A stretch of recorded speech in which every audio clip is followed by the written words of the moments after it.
Hello and welcome to Who Are You? This is a Babylon 5 watchcast hosted by two former strangers, now friends, who've gotten to know each other while we're watching a classic show from their childhood, Babylon 5. I'm Xhafer, And I'm Laura.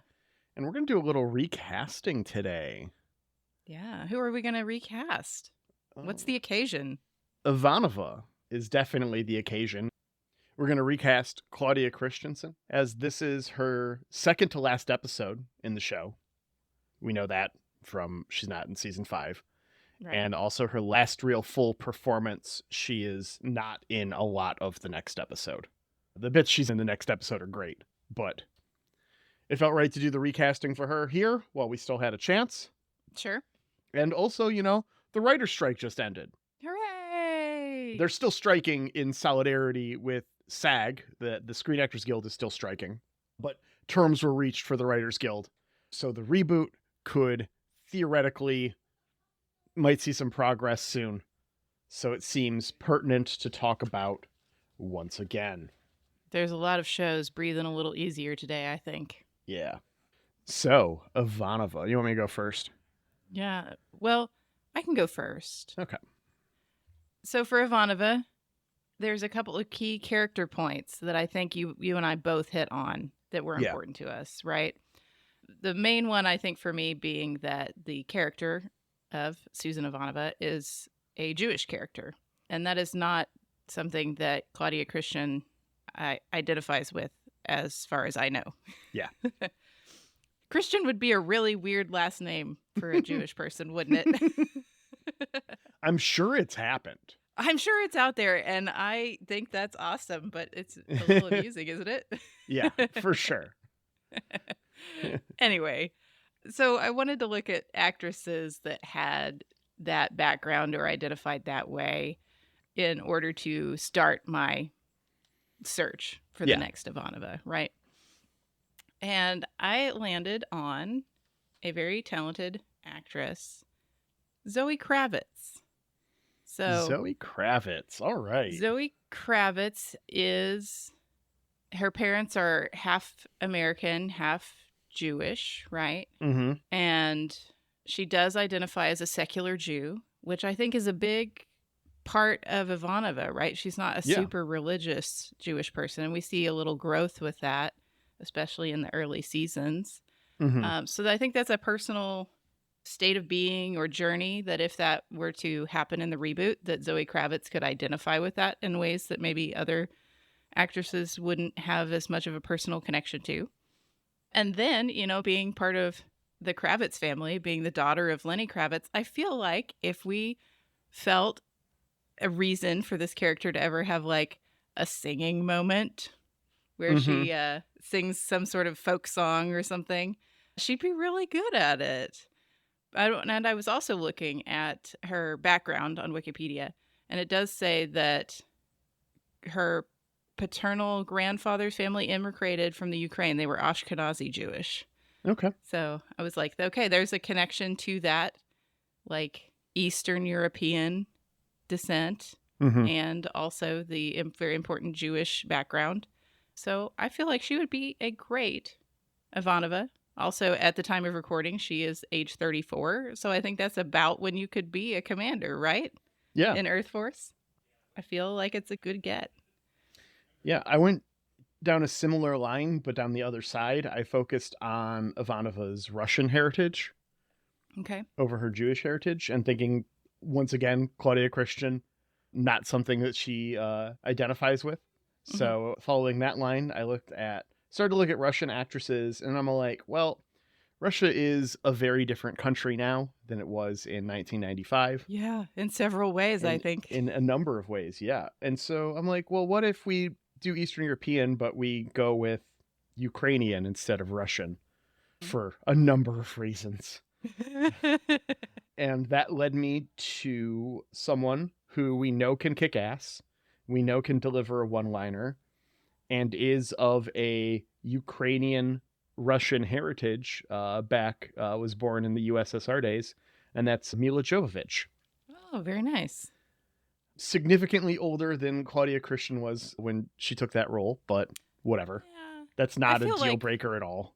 Yeah, I feel like we have expanded on acceptable age in Hollywood since the 90s as well. True. So, Yeah. yeah. So yeah, I think Mila Jovovich would be a really interesting Ivanova.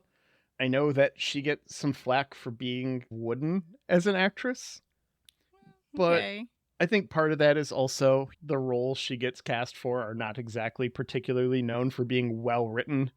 The Resident Evil movies aren't a hallmark of Hollywood writing quality. Are y- are you sure you don't want her for Lise then? Who's that girl? Who's that girl? It's Lise. We will not be recasting Lise. Let us know when you hear it, dude. uh, Wonderful. I think we've got some great choices here. yeah, I'm pretty happy Get with them that. on the phone. Let's make this thing happen. Right? Let's get this reboot moving as soon as the Screen Actors Guild strike is over. You know, once they're ready. Yeah.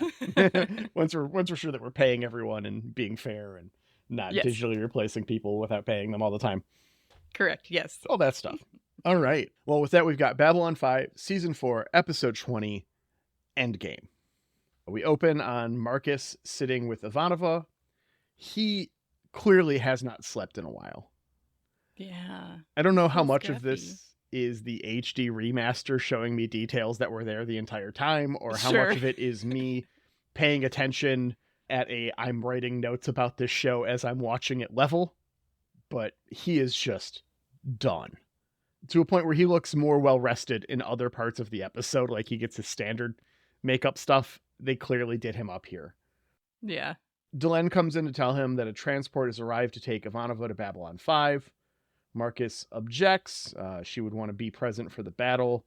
Delenn insists, and Marcus leaves. Yeah. Do you think that if Delenn had decided that, okay, she would want to be here for this and she had stayed, that any of the rest of what happens at the end of this episode would have happened? Maybe? Because Maybe. the impetus isn't her going to Babylon 5. The impetus is the conversation with Lanier in a couple of scenes. Yeah. How does Lanier know about this? That's a good question. We'll talk about it when we get there, but I would have to imagine that when you find a weird alien device that does things, you Sure. ask the Minbari, it's all like, hey, have you guys seen this thing before? Yeah, the Minbari have been around the block. They know some things. Sure. Yeah. Yeah, Like, okay, have you ever I get it. encountered this machine? Yeah. Okay. Yeah, we can talk about that more when we get there. But Yep. Franklin does our next diary entry, as we've gone through most of the command staff at this point, as the plan for the cryogenically frozen telepaths is laid out to us. They're being loaded onto destroyers in the fleet above Mars, one per ship. as we watched this episode, I realized I didn't really get how the war with Earth ended when I was a kid. I was like, I don't really remember this. Like, I know I watched it, but it's one of those things that I didn't have enough context to really grasp all the things that were happening. Yeah. And as I'm grasping what's happening with these telepaths as a 37-year-old woman, this is pretty monstrous. Yes. So I referenced it back when we got to it a number of episodes ago, but the episode where they thaw out one of these telepaths on Babylon 5 and it starts to mess with the station Yes. was the episode I had missed. I had never seen it until my watch through in 2020. That also seems like important context. And so that in tandem with this is just like, well, yeah, okay, so these telepaths are going to mess with the ship. Sure, telepaths mess with ships, whatever.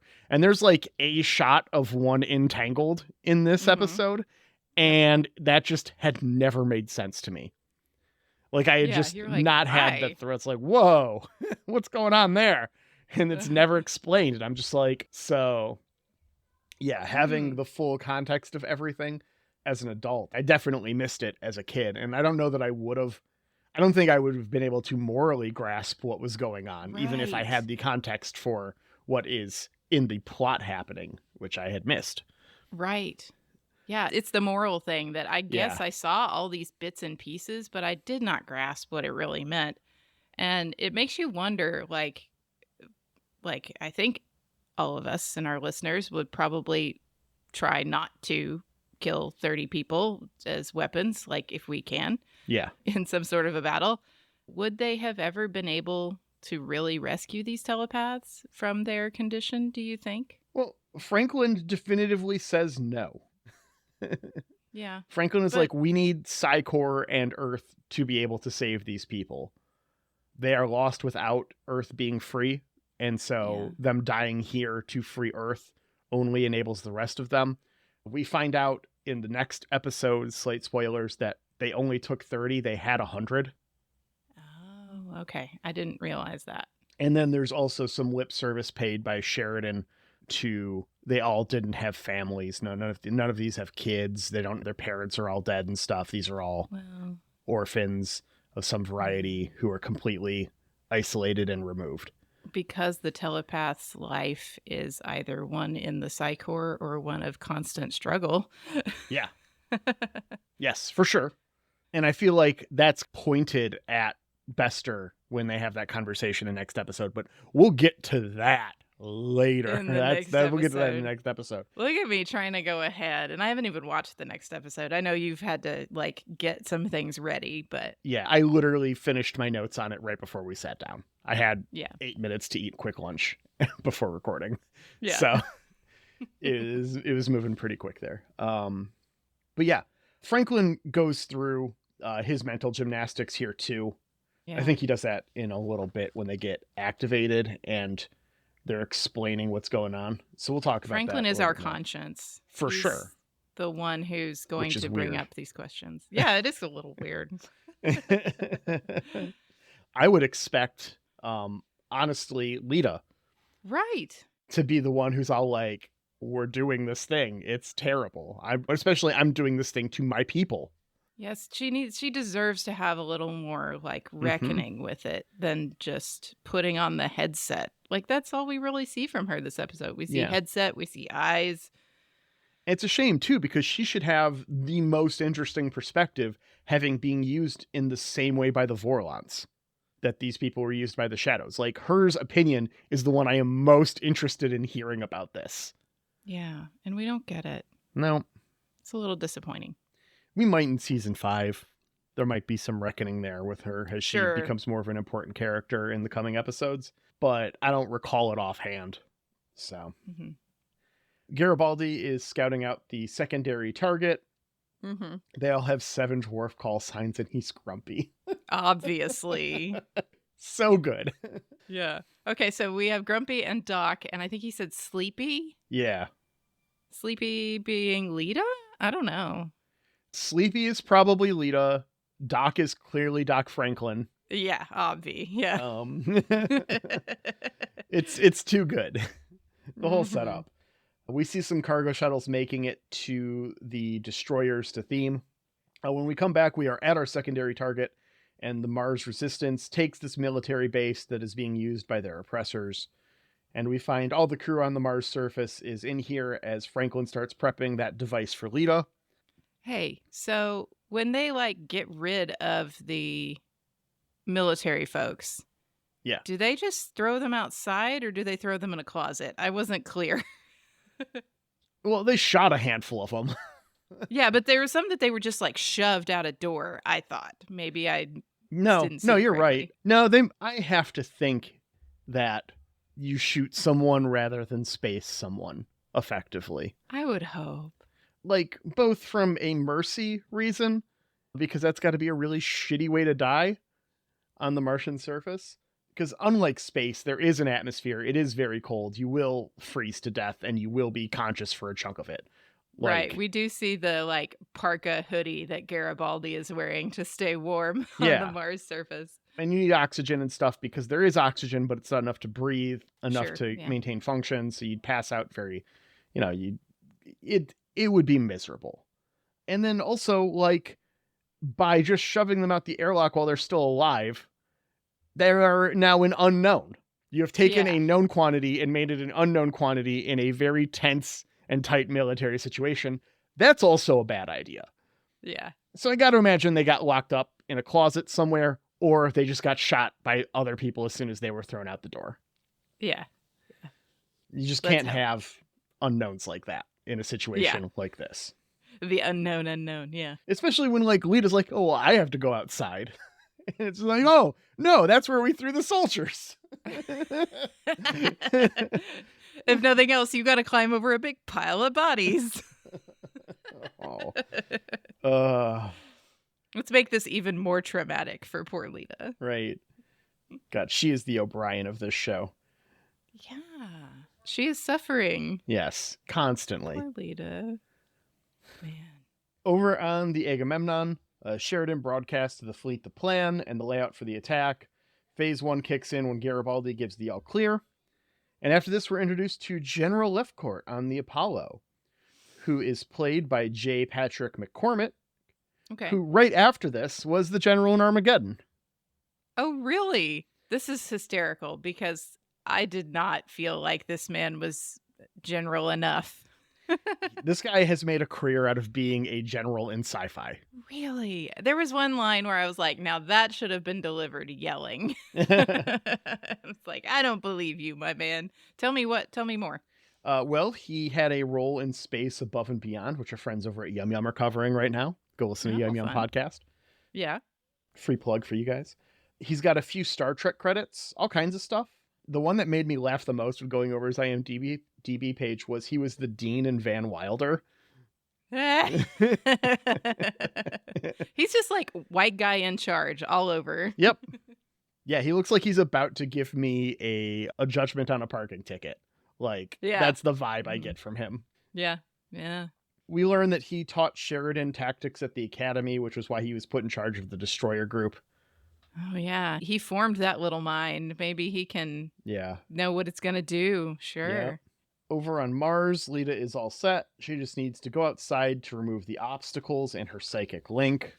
Despite her having not needed to see shit for a number of other times she's done stuff like this. Well, maybe she just doesn't want them to know. It's a cool shot.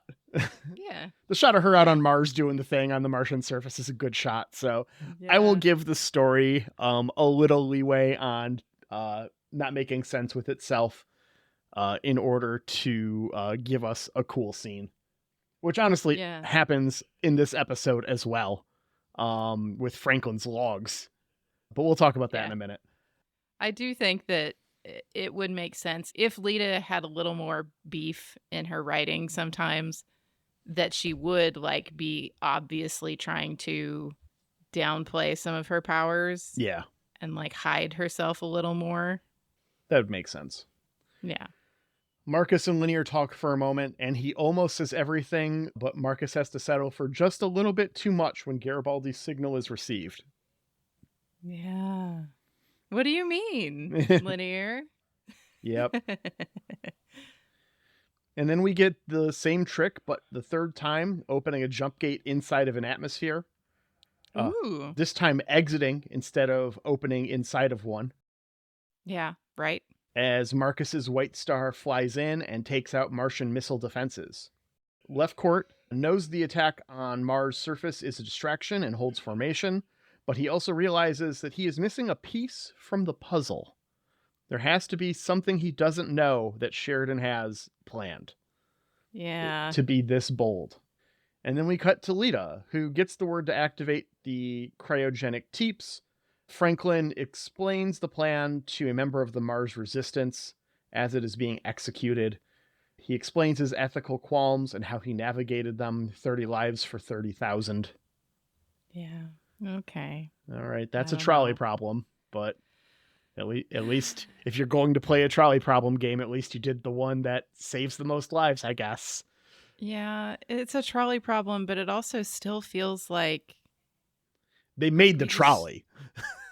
It feels like we just decided, as part of this war effort, we're going to strap bombs to homeless people sort of thing and send them in somewhere. I just went and saw The Creator, which is a new movie that came out 2 days ago as of recording. Oh, yes. I think I've seen ads for this or heard ads for this. And it's very like AI war, stuff like that, right? There is a scene where the U.S. Army, who is the bad guys in this movie, like it is not even a question. It is The movie is basically a Vietnam War movie with the US as the bad guys in a lot of ways.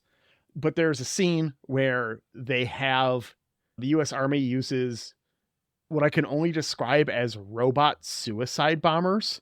It's like a giant bomb on legs, and you're talking to it, and it's like, okay, go here. And then the robot's all like, it was a pleasure serving with you, and then runs and explodes.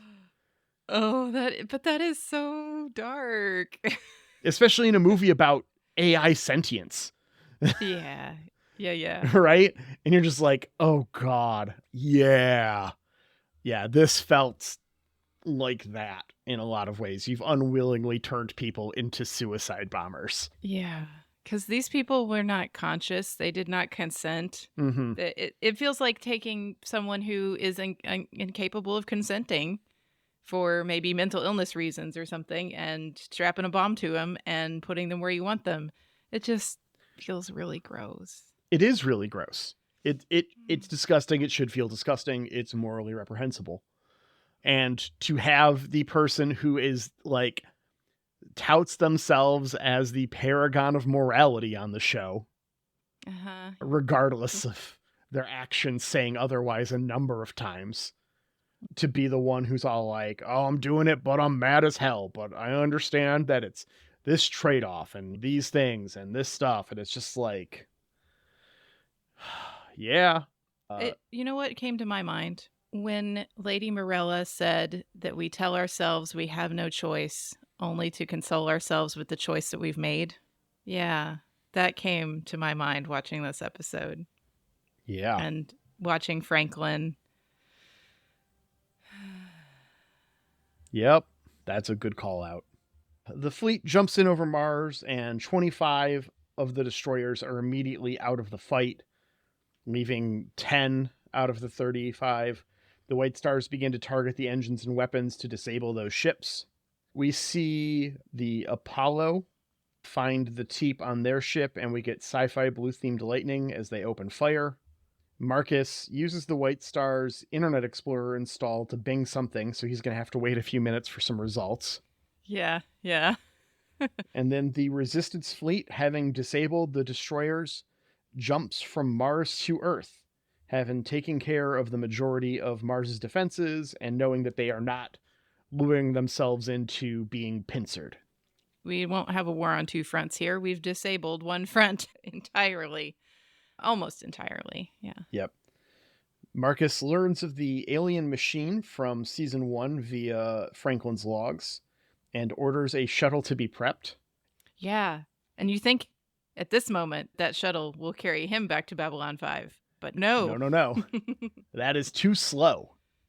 Yeah. Marcus needs to get there fast, y'all. So this is a bit of a continuity gap, a canon gaffe, as it were. Dr. Franklin is making logs about Marcus's recovery from his fight with Naroon in here. He was on Walkabout then. Oh, whoops. Is he just going back through all the records, having to make logs about it once he comes back? Like he's got a month of reports stacked up on his desk and he's just reading them into a camera. Man, I would understand all their complaints about paperwork in that point. Yeah. Yep. And then we cut and Lanier arrives on Delen's cruiser to have him nice and distracted as Marcus runs off with the White Star to Babylon 5. Yeah, that shuttle was for getting rid of Lanier. Yep. Clutch move. Delen fills Sheridan in on the details, but they can't do anything about it as they are at Earth. It is time to attack. Yeah. Sheridan hails the planet and gives an okay inspirational speech. It is not his best work. I tell you what, when I think of inspirational speeches from Babylon 5, I think of he is behind me, you are in front of me, or God sent me. I do not think of this speech, y'all. Occasionally a get the hell out of our galaxy. Oh, yes. That's a good one. And then the one he gives about coming together to fight the shadows in the Zocalo. That's another good one. Yeah, that's pretty good. Yeah. And even the one next episode is way better than this one. Yeah. But that's fine. It's enough for Clark, though. Clark, hearing this, turns on the planetary defense grid. He writes a note and takes his own life before he is captured. His note only says the ascension of the ordinary man, but has scorched earth circled on the letters. This is, of course, an homage to Dr. Strangelove, this whole sequence. Mm. And is noted as such. The director of this episode was a big fan. So did this homage. Well, yeah, that is a nice dovetail episode, or a dovetail movie into this episode's themes. Yeah. So. Now, the ascension of the ordinary man. They don't talk about this at all in the show. Okay. Lay it on us. Ascension is an interesting word choice. Okay. This seems like something Cartagia could write, almost, if it wasn't, if it was a little bit more self-flattering. Because, obviously Cartagia was no ordinary man. We know that he was promised godhood by the Shadows and allied their government, much like Clark allied their government. Do you think Clark was promised godhood by the Shadows as well? Oh, yeah. I did sit here and wonder, if this scorched earth thing was some sort of Shadows messing with his brain. Yeah. This is the exact thing with Centauri Prime. Cartagia is gonna ascend to godhood and destroy the planet as his mark of ascension. And here Clark turns the defense grid on the planet and writes the ascension of the ordinary man. So I was so curious about this scorched earth thing because I was like, man, I don't remember if we ever find out, were the Shadows fucking with his mind? What was his logic behind the scorched earth? Not that people who are doing these things have logic. Yeah. So I went and I Googled President Clark scorched earth. Just those 4 words, just seeing what the internet would hit me. And I found a terribly interesting post that I would like to read for you. Okay. If you have the time. Of course. This is from a discussion forum that was called JMS News. Maybe it's still active. I'm not sure. I didn't actually poke into it. Yeah. I just read this thing and started laughing so hard that I had to share it with my husband immediately. And he was like, wow, this is great. Okay. Let's hear it. So this is a post from October 15th of 2020. Oh, more recent than I was expecting. Yeah, right? Well, here's why. Oh, no. The title, President Clark and Trump Scorched America. This person says, first of all, I want to say I hope I do not offend anyone with this topic. I'm not an American, but I have seen what is happening in the U.S. this year, 2020. I was watching the episode Endgame of Babylon 5. As we know, when the game is essentially up for Clark, he turned Earth's defense grid onto Earth and left the message, Scorched Earth. With things so volatile in the U.S., does anyone think the same kind of mentality might happen after the current U.S. election? Yikes. Such severe October, rioting. you said? October 15th. So this is 3 weeks before the election? Ugh. Such severe rioting could be triggered by either side's supporters. Worst case is if some comments could come from President Trump, if he loses, that could be viewed as a rallying cry for his hardcore supporters. I'm really hoping that if President Trump in fact does lose the election, that he doesn't send out tweets indicating something like, liberate America. I hope I'm wrong, but the potential of severe violence might be there. Any thoughts? A few. There's a few days of discussion on this topic. And then January 9th, 2021, the OP comes back and says, essentially, I'm really sorry. If there's a chance, I willed this into existence. Oh, no. And then there was some chatter about how JMS is a very prescient writer. Yeah. So, indeed, my man. Wow. Wow. Okay. Well, that's crazy. That was some innocent fun Googling I had to share with you. Well, after all this, we get a timer. 10 minutes until the defense grid turns on and the planet turns on the planet and takes out 40% of the surface. I assume that's 40% of the land surface. Sure, yeah. Because actually I didn't even think to check. What percent of the Earth is land? Good question.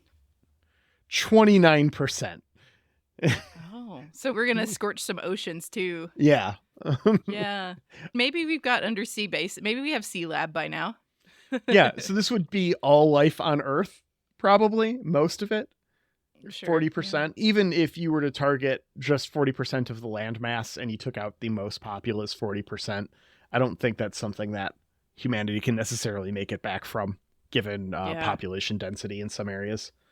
Yeah. At the very least, not in a meaningful way, but we'll talk about that in a couple episodes. Fun story. So many pins we're putting in things Right. today. Yeah. But we get our timer, 10 minutes. All ships, human and alien, turn in to attack the grid and save the planet. And I know it's a cool moment, but how is the Agamemnon the only ship that can cover this one platform after its weapons are destroyed? Yeah. How is this possible?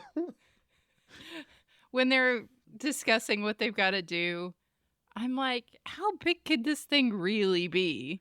Like, Yeah. this one satellite compared to the Agamemnon? It doesn't look that. I mean, the Agamemnon is like, oh, we're going to have to ram it, ramming speed, and they start running towards it. And the Apollo with General Lefcourt jumps out, blows it up, and is like, hey, we've been listening to everything. You were right. And blows it up and saves the Agamemnon. But it looks like it's maybe like a quarter of the front of the ship. Yeah. I mean, if it's got a huge energy source on it, that could be a problem. It does make a big explosion. Yeah. But it seems like... And the Agamemnon is pretty on fire at this point, it looked like. Yeah. This seems like the kind of thing that you could time the, like, artificial gravity spinning bit to hit, maybe, and get people out of there. There's, like, a minute of this ramming speed stuff. Like, just get people out of the spinny thing, assuming anyone lives in the spinny thing. You might not. Yeah. It might be where everyone is, or that might be where no one is. Yeah. Yeah. Good point. So hard to say. And yeah, it's just like, come on, guys. But whatever. I guess none of the other white stars or super fast ships or alien ships or anyone else who was attacking the rest of the defense grid around the planet, despite them being in formation when they jumped out, the Agamemnon leading that formation, meaning there was a ton of ships around it in a scene seconds ago. Whatever. It's fine. It's a cool scene. And another one I'm going to have to just say, okay, I guess we can disregard logic in the plot for the cool shot. I get it. Yeah. But that seems to be a lot of this episode. And when you look online about people talking about this episode, that is the number one thing, is all like, this episode seems really rushed. And JMS would be all like, no, it's not rushed. This is the end of the arc. We're just trying to get to the end and do the things so we can move on to the next stuff. It's not rushed. And it's like, we're not talking about the story, dude. We're talking about the episode being rushed. The product, yeah. But he was like all caps defending himself all the time about it. Yeah. I guess I can understand that, but at the same time, it's like, yes, dude, it is. Yeah. Rushed. And he also says some shit that he contradicts himself significantly later, where it's all like, this was always going to happen at this point. This was always the end. This was always going to be like this. This episode was never changed. And I'm just all like, we know you just compressed a chunk of a season into like 3 episodes, dude. You tell us that in like 2 years. You can get off your high horse about it. Yeah. It's psychology, right? Where you are kind of like having to defend yourself from things that you feel inside. And so you go on the offensive a little bit on the outside. I don't know. Yeah. I get it. So yeah, the day is saved. Sheridan has to come down to Earth Dome ASAP as Franklin is trying to stop Marcus from suicide and gets on a White Star and starts flying. Yeah. If you're Sheridan, do you go down to Earth Dome? He knows he has to. Yeah. I don't think I'd want to go down to Earth Dome. I might hold out for a minute. I might go hang out with Delenn for an hour. I'd be like, nah, you guys come up here. That's the difference between a conqueror and a liberator. Yeah. Is you come to me or I come to you. Okay. We cut to ISN And one of our OG reporters is back at the desk. Oh, and she's choked up. Yeah, she's like She in tears, reporting Mhm. finally back. It's nice to Yeah. see. So she was in prison, right? Is that how we take this? Yes. Like, yeah. She looks great They got hair and for makeup being in people. prison. Yeah. And I imagine, like, if you take over the media and you throw Dan Rather in a jail cell, you keep Mhm. him looking like Dan Rather in case you need him. That's a good point. Like, these aren't the people necessarily that you torture and starve Yeah. because you don't really need them for that. You don't need them for information. You need them for their face. So Yeah. you got to keep that face looking pretty. We get a report on Sheridan's attack without Clark's spin. It is very much spun towards Sheridan, but that's fine. Yeah. Fucking fascists. Calls to remember that they are all sons and daughters of Earth and we need to reconcile in order to heal. Sure. We see Franklin reviewing his own logs until we cut to Babylon 5's med lab, ripped asunder, and Marcus is sacrificing himself for Susan. His last words, finally telling her that he loves her, to credits. He beat some people up to get to Yes. this machine and save her. Yeah, there are Like, bodies. we see at least one body. Yeah, there's someone unconscious there, for sure. Yeah. Yeah. As we were opening up on the scene, I was like, now, how is this place empty? Like, it's med lab. You got to have like 30 people in here at all times, right? Mhm.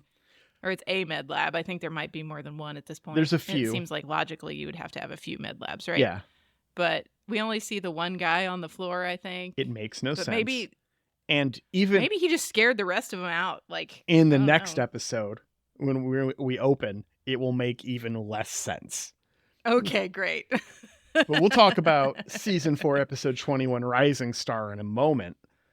Mhm, But first, we yeah. have to rate this episode on a scale of Babylon's 1 to 5. Yeah, we do, don't we? This is another one of I say this every time. We have these episodes that are just all plot. We made like 4 jokes this episode. Like, listener, I'm sorry, this is just us running through the gauntlet of things that happen in this episode for the sake of... Well, now we can talk about it now that we've done the gauntlet. Yeah. Let's rehash the gauntlet. Yeah. But it's just like, episodes like this, I typically don't tend to enjoy. Yeah. It's all just the plot for the sake of the plot. A handful of interesting things happen, for sure. There's some good stuff. There's a lot of last minute random shit, but I mean, we just ran through this episode in 30 minutes, Yeah. basically reading verbatim everything that happens to it without really stopping to talk about a whole lot of other stuff. That's how much stuff happens in this episode. Mhm. It's packed, and it's not bad. I don't think it's Yeah. a bad episode at all, but it's also just like, once you know everything that happens in this episode, you're good. There's no moments that are like, oh, I have to go back and see Marcus telling Ivanova that I love you. That's the most impactful thing in this episode, I guess. Unless you're really into unwilling suicide bombers or Clark killing himself.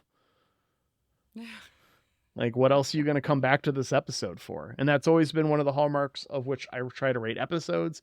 Is this one that I would just go back and watch and enjoy? And the answer is definitively no. Yeah. Okay. So knowing that, it's still a decent episode. I'm going to give it the straight middle of the road 3 out of 5. I would agree with 3 out of 5. My logic is this, like, it's not bad, like Yeah. you said, but there are so many things in it that if we could have spent more time on it, it would have been great. Yeah. Like, these plot points would have been great. If we could have seen Lita grapple with her role in this a little bit more, Mm-hmm. like here on the front end, maybe there's going to be some hindsight later in season 5, but I want to see it on the front end. If we had gotten to spend more time with our general, I think, and have him be more of like a multi-episode antagonist Yeah. against Sheridan. If the whole Scorched Earth thing could have been a little bit clearer, like you said, I'd never even considered that his ascension that he wrote about could have been related to Carthage's ascension. I think now that you say that, I'm like, oh, this does feel pretty unhinged like that, but we haven't spent the same time with Clark, like in person, that we spent with Cartagia. Yeah. Right? Like Clark has always been, we know what his face looks like. Yeah. We've seen him talk on a TV sometimes. Yeah, his face, But he's we've always never spent obscured. any time. Yeah. Yeah, we've never spent any time with Clark. And maybe that's deliberate. It must be deliberate, honestly. This is a show that thinks about these things. Yeah. But for me, it made him a boogeyman versus a real villain, where Cartagia was a real villain. Yeah. Like you felt it. That's a very You good knew way to it. say that. Yeah.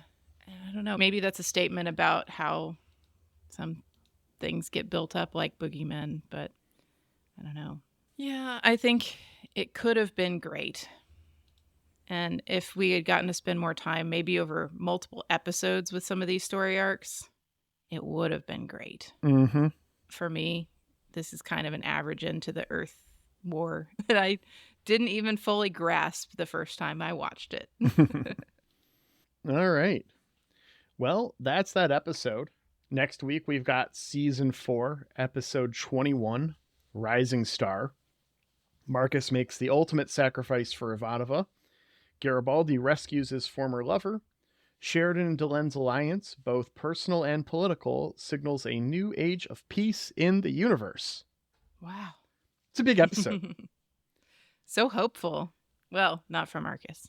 Yeah, for everyone else, though. And Yeah. it's hopeful for us, too. We got Victor from DMT coming back, joining us next week. Yay! I'm so excited to have Victor with us again. Yes, me too. I think last time was a very funny episode, and I'm hoping that it's a very funny episode again. I mean, I've already written all my jokes, so I don't want to toot my own horn or anything, but I think it's going to be a funny episode. Definitely funnier than this one. Yeah. We managed to make more jokes in the torture episode. What does that say about us as people, Xhafer? I don't want to think about it. No. I think it just says that we're very good at coping with the dark times with a sense of humor. I think that's what it says about us. Just like I'll take a thank you to Jeremy Siegel for composing our lovely theme music. Thank you, Jeremy. We really appreciate it. You can find more of Jeremy's work at jeremysiegel42.bandcamp.com, on your streaming services as Nuclear Jaguar, and once again, in our hearts, you're the only Jeremy Siegel who makes music. Yeah, the only Jeremy Siegel that matters at all. And thank you to Angry Duck Time Machine on Instagram for our podcast artwork. Thanks, Aaron, for editing our podcast and making us listenable and putting in the drops and saving us a ton of time by sacrificing your own. We really appreciate it. Doing all the real work on the podcast. All the hard work, for sure. Thank you to you, the listener, as well, for being here. We really enjoy when you spend 30 minutes, an hour, whatever it comes out to be, with us talking about Babylon 5. Yeah, join our community on Discord and interact with other like-minded fans there. We're on Facebook. I'm about ready to kill the Twitter. We have moved over to Blue Sky. I turned off all of our Twitter integration for automated posting. This might be it. I might go kill the Twitter later today or something. Or at the very least, put out more of a notification of like, hey, we're on Blue Sky. Get over there. We're going scorched earth on Twitter. Turning the self-defense grid in on Twitter. Elon Musk has done that. Yeah, that was not us. That was someone else. Right. Someone with the codes. Yeah. Hey, if you were a better business person, you could buy a $25 billion business for $44 billion and turn it into an $8 billion business. Mm-hmm. Them's the business moves right there. Yeah. Such a genius, guys. I don't know how everyone doesn't just love and respect that guy. That was sarcasm. Fuck Elon Musk. And with that, we'll see you next week, Internet. Have a good one. Bye.